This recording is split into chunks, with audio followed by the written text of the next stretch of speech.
नमस्कार,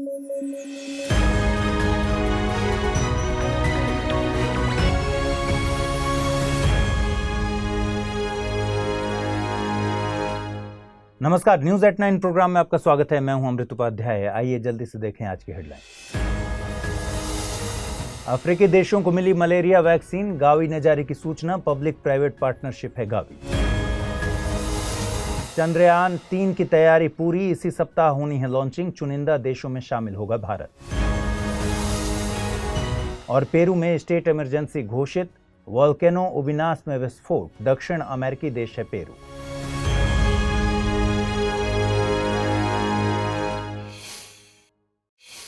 चलिए खबरों की शुरुआत करें। मलेरिया की पहली वैक्सीन के 18 डोज अफ्रीका के 12 देशों को 2023 से 25 के लिए मुहैया कराए गए हैं। ये खबर गावी, WHO और यूनिसेफ ने संयुक्त रूप से जारी की है। WHO के समर्थन से मलेरिया के लिए तैयार की गई पहली वैक्सीन RTS है, जिसे मॉस्क्यूरिक्स के नाम से जानते हैं। मलेरिया अफ्रीका में फैलने वाली खतरनाक बीमारियों में से एक है। 2021 में मलेरिया के 95% वैश्विक मामले और 96% मौतें अफ्रीका में हुई। मलेरिया पैरासाइट से होने वाली बीमारी है, जो कि इंसानों में फीमेल एनाफिलीज मच्छर के काटने से फैलती है। इंसानों में मलेरिया के 5 तरह के प्लाज्मोडियम पैरासाइट जिम्मेदार होते हैं। इनमें शामिल हैं P malaria, P ओवाले, P नोवेसी, P falciparum और पी विवैक्स। इनमें पी फाल्सीफेरम सबसे ज्यादा खतरनाक है। यह अफ्रीका महाद्वीप में ज्यादा देखने को मिलता है। भारत में आमतौर पर पी फाल्सीफेरम और पी विवैक्स मलेरिया के मामले रिपोर्ट किए जाते हैं। इंसानों में पैरासाइट से संक्रमित मच्छर के काटने के 10 से 14 दिन के बाद मलेरिया रोग होता है। आपको बता दें कि गावी पब्लिक प्राइवेट पार्टनरशिप में बना एक ग्लोबल वैक्सीन अलायंस है। यह दुनिया में फैली खतरनाक बीमारियों से बच्चों को बचाने के लिए वैक्सीनेशन में मदद करता है। इस अलायंस में विकासशील देश, दान देने वाले देश, WHO, यूनिसेफ, विश्व बैंक, तकनीकी संस्थाएं, civil society, Bill and Melinda Gates Foundation और अन्य निजी क्षेत्र के सहयोगी शामिल हैं। विज्ञान एवं प्रौद्योगिकी मंत्रालय के मुताबिक चंद्रयान 3 इस हफ्ते लॉन्च किया जाएगा। चंद्रयान 3 की लॉन्चिंग के बाद भारत दुनिया का चौथा ऐसा देश बन जाएगा जिसका स्पेसक्राफ्ट चंद्रमा के धरातल पर उतरेगा। दरअसल चंद्रयान 3 चंद्रयान 2 का फॉलो ऑन मिशन है, जिसका मकसद चंद्रमा की धरती पर भारत की सॉफ्ट लैंडिंग की क्षमताओं का प्रदर्शन करना है। चंद्रयान 3 में इस तरह के पेलोड्स लगाए गए हैं जो चंद्रमा की मिट्टी और चट्टानों के केमिकल कंपोजिशन की जानकारी जुटाएंगे। ये डेटा वैज्ञानिक समुदाय के बड़े काम आता है। चंद्रमा पर भारत द्वारा भेजे गए मिशंस की कैटेगरी में सबसे पहले नंबर पर चंद्रयान 1 आता है। इसे श्रीहरिकोटा से 22 अक्टूबर 2008 को लॉन्च किया गया था। इसे चंद्रमा पर पानी की मौजूदगी की खोज का क्रेडिट दिया जाता है। इस कड़ी में साल 2019 में लॉन्च किया गया चंद्रयान 2 एक असफल मिशन रहा। अब देश चंद्रयान 3 को भेजने की तैयारी में है। इसमें इसरो द्वारा तैयार किया गया लॉन्च व्हीकल मार्क 3 का प्रयोग किया जाएगा।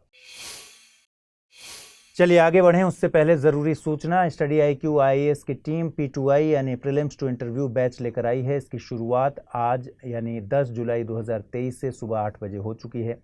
कोर्स की सबसे बड़ी खासियत है कि प्रीलिम्स क्लियर करने वाले स्टूडेंट्स के लिए स्टडी IQ की तरफ से निःशुल्क आवासीय सुविधा उपलब्ध कराई जाएगी। इस दौरान आपके मेंस की पूरी तैयारी कराई जाएगी। साथ ही इंटरव्यू में डेफ का 1-to-1 एनालिसिस भी किया जाएगा। कोर्स में डिस्काउंट हासिल करने के लिए आपको अमृत लाइव कोड का यूज करना है। इससे ये कोर्स आपको केवल 29,999 रुपये में हासिल होगा। कोर्स के संबंध में ज्यादा जानकारी के लिए डिस्क्रिप्शन बॉक्स में दिए गए लिंक पर क्लिक कर लीजिए। ओपेक अपने संगठन में सदस्यों की संख्या में इजाफा करने की तैयारी में है। इसके लिए अजरबैजान, मलेशिया, ब्रुनेई और मैक्सिको से वार्ता की जा रही है।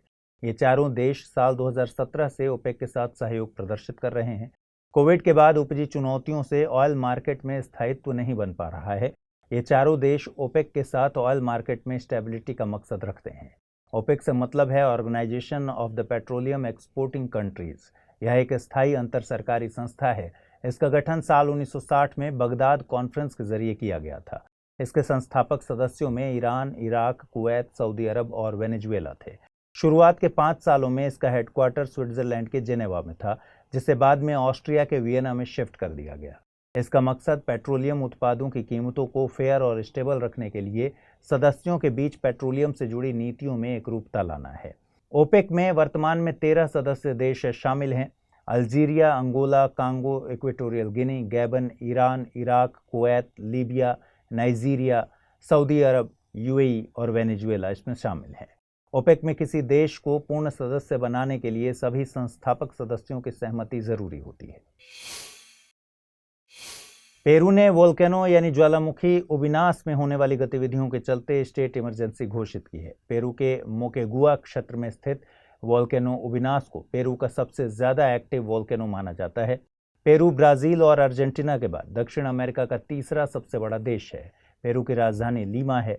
दुनिया के सबसे बड़े वर्षावन अमेजन पेरू के आधे हिस्से को कवर करते हैं। यहाँ इन्हें सेल्वास कहते हैं। दुनिया की दूसरी सबसे ऊंची माउंटेन रेंज एंडीज पेरू में ही स्थित है। ये देश प्राचीन इंका सभ्यता के लिए भी जाना जाता है। इस सभ्यता के लोगों ने एंडीज पर्वतों में एक प्राचीन शहर माचू पिच्चू बसाया था। वीरान पड़े इस शहर को देखने बड़ी संख्या में पर्यटक आते हैं। आपको बता दें कि ज्वालामुखी किसी ग्रह की सतह पर मौजूद प्राकृतिक दरार होती है। इसमें आंतरिक भाग में मौजूद वे पदार्थ बाहर निकलते हैं जो अपने आसपास मौजूद पदार्थों की तुलना में ज्यादा गर्म होते हैं। इस प्रक्रिया में विस्फोट होता है। कई बार ये विस्फोट खतरनाक होता है, कई बार साधारण तरीके से होता है। पृथ्वी के मामले में पृथ्वी की सतह से लावा, राख और गैस बाहर निकलते हैं। आइए अब जल्दी से देखें बुलेटिन पर आधारित क्या सवाल बन सकते हैं। पहला सवाल है, खबरों में रहा ज्वालामुखी उबिनास किस देश में स्थित है? मैक्सिको, पेरू, फिलीपींस या फिर अर्जेंटीना? अगला सवाल है, निम्नलिखित कथनों पर विचार कीजिए। ओपेक का मुख्यालय ऑस्ट्रिया में है। कतर ओपेक का संस्थापक सदस्य है। इसका गठन साल 1960 में बगदाद कॉन्फ्रेंस के जरिए किया गया था। उपर्युक्त में से कितने कथन सही हैं? केवल एक, केवल दो, सभी तीन या फिर इनमें से कोई नहीं? आइए अब देखें पिछले बुलेटिन पर आधारित क्या सवाल पूछे गए थे और उनके सही जवाब क्या हैं। पहला सवाल था, वैश्विक शांति सूचकांक 2023 में पहली रैंक किस देश को मिली है? Norway, Denmark, Iceland, Netherland. सही जवाब है विकल्प सी यानी आइसलैंड। अगला सवाल है, निम्नलिखित कथनों पर विचार कीजिए। भारत का चुनाव आयोग एक सांविधिक संस्था है। राज्य विधानमंडल के चुनाव राज्य निर्वाचन आयोग के द्वारा आयोजित कराए जाते हैं। उपर्युक्त में से कितने कथन सही हैं? केवल एक, केवल दो, एक और दो दोनों, न तो एक नहीं दो। सही जवाब है विकल्प डी यानी दोनों कथन गलत हैं। भारत का चुनाव आयोग एक संवैधानिक संस्था है। राज्य विधानमंडल के चुनाव भारतीय निर्वाचन आयोग के द्वारा आयोजित कराए जाते हैं। तो आज इस बुलेटिन में इतना ही रखते हैं। कल रात 9 बजे फिर से आपसे मुलाकात होगी। आज जो क्वेश्चंस मैंने पूछे हैं उनके जवाब जरूर कमेंट बॉक्स में दीजिएगा। अपना ख्याल रखिए, ठीक से पढ़ाई कीजिए। अगर आप इस बुलेटिन की PDF हासिल करना चाहते हैं तो अमृत उपाध्याय 007 टेलीग्राम चैनल पर इसकी PDF आपको मिलेगी। नमस्कार।